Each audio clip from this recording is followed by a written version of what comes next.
पर उतरते ही होगी रोहिणी घावरी की गिरफ्तारी। अपने ही जाल में फंसी की थी चंद्रशेखर आजाद के लिए तैयारी। पुलिस हथकड़ी लेकर कर रही इंतजार, नौकरी पर भी आई बात। पुरानी कहावत है कि जो दूसरों के लिए गड्ढा खोदता है वो एक दिन उसमें खुद ही गिर जाता है। रोहिणी घावरी के साथ भी कुछ ऐसा ही हुआ है। कुछ लोग अपने पैर पर कुल्हाड़ी मारते हैं, लेकिन रोहिणी घावरी ने तो अपना पैर ही कुल्हाड़ी पर दे मारा। वो लगातार चंद्रशेखर आजाद के खिलाफ सोशल मीडिया पर कैंपेन चला रही थी, उन्हें चरित्रहीन साबित करने की कोशिश कर रही थी। लेकिन रोहिणी घावरी को दूर दूर तक नहीं पता था कि उनके साथ ऐसा भी हो सकता है। जिन लोगों से भी उन्होंने राय ली होगी, आज वो उन्हें सबको कोस रही होंगी। 2 दिन पहले जब चंद्रशेखर आजाद की पार्टी से रोहिणी घावरी के खिलाफ केस दर्ज कराने की जानकारी दी गई थी, तब रोहिणी घावरी ने ट्वीट किया था कि अब मजा आएगा, अब पुलिस को जांच करनी ही पड़ेगी। लेकिन उन्हें उस वक्त तक ये भी जानकारी नहीं थी कि उनके साथ क्या होने जा रहा है। दरअसल वो जिस हथियार से चंद्रशेखर आजाद को राजनीतिक तौर पर खत्म करने की कोशिश कर रही हैं, वही हथियार उनकी ढाल बनकर खड़ा हो सकता है। क्योंकि रोहिणी घावरी के खिलाफ केस चंद्रशेखर आजाद की पत्नी ने किया है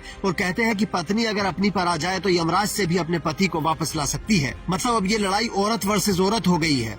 और चंद्रशेखर आजाद की पत्नी की शिकायत पर जिन धाराओं में केस दर्ज हुआ है, उनमें से कई गैर जमानती हैं। और स्विट्जरलैंड में अगर शिकायत हो गई तो वहाँ निजता के हनन पर बेहद सख्त कानून है। ऐसे में उनकी नौकरी और वीजा पर भी दिक्कत आ सकती है। शायद इसीलिए चंद्रशेखर आजाद इतने दिन से चुप थे।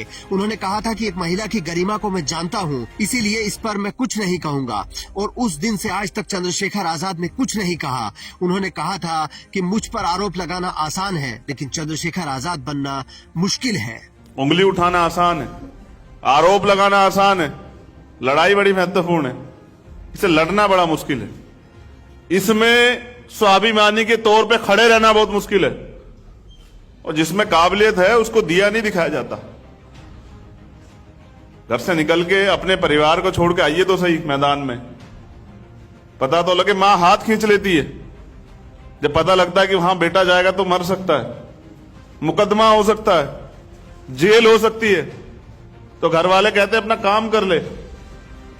ये अगर हम कहीं से सीखे हैं सब लोग, तो वो सीखे अपने महापुरुषों के संघर्ष से, उनके बलिदान से, जिसकी परवाह उन्होंने नहीं की। अगर इस जीवन की परवाह की होती तो मेरे आदर्श साहब काशीराम आज इस अवस्था में मुझे छोड़ के नहीं जाते।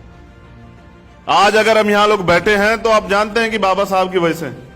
लेकिन अब उनकी पत्नी ने मोर्चा संभाल लिया है। रिपोर्ट्स के मुताबिक बीएनएस की धारा 3(5) यानी गिरोह बनाकर अपराध करना, 356(2) यानी मानहानि, 351(2) मतलब जबरन वसूली और रंगदारी के तहत केस दर्ज किया गया है।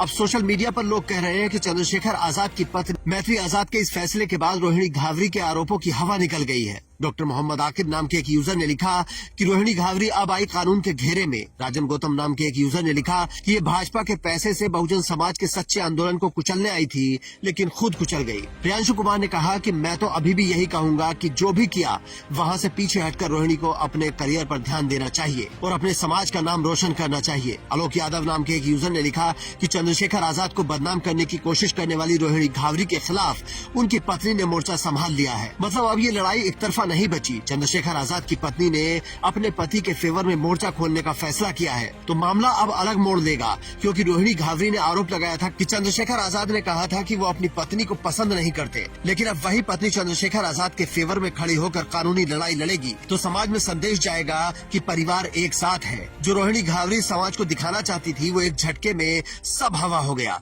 अब अगर रोहिणी घावरी स्विट्जरलैंड से भारत आती हैं, तो हो सकता है कि उन्हें पुलिस एयरपोर्ट पर ही गिरफ्तार कर ले और सीधे अदालत लेकर पहुंच जाए, क्योंकि कई धाराएं गैर जमानती हैं। अब देखना होगा कि रोहिणी घावरी इस पर कैसे जवाब देंगी। आप भी कमेंट करके अपनी राय दे सकते हैं और बता सकते हैं कि चंद्रशेखर आजाद सही है या फिर Rohini Ghavri. Bureau report, Indian news.